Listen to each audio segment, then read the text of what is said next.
আলামিনের গোলাম, আল্লাহ রাব্বুল আলামিনের বান্দা, মায়ার বান্দা, তাদের মাধ্যমে আমি পৃথিবীতে এসেছি। বলেন সুবহানাল্লাহ।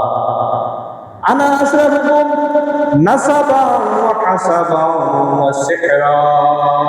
আল্লাহ রাব্বুল রাসূল সাল্লাল্লাহু আলাইহি বলেন আনা আশরাফুকুম, আমি শ্রেষ্ঠ, আমি সর্বশ্রেষ্ঠ, আমি বংশের দিক দিয়ে শ্রেষ্ঠ, আমি জাতিগত দিক দিয়ে শ্রেষ্ঠ, এবং আমি সর্বদিক দিয়ে আল্লাহ রাব্বুল আলামিন আমাকে শ্রেষ্ঠ করেছেন, শ্রেষ্ঠ নবী এবং শ্রেষ্ঠ রাসূল হিসেবে এই পৃথিবীতে পাঠিয়েছেন। সুবহানাল্লাহ। এর জন্য আমরা গর্ব করতে পারি যে আমরা শ্রেষ্ঠ নবীর উম্মত। যদিও আমরা গুনাহগার, আমাদের আমল খারাপ, আমাদের আমল ভালো নয়, কিন্তু শ্রেষ্ঠ নবীর উম্মত আমরা দাবি করতে পারি। এটাই আমাদের সম্বল, এটাই আমাদের গর্ব।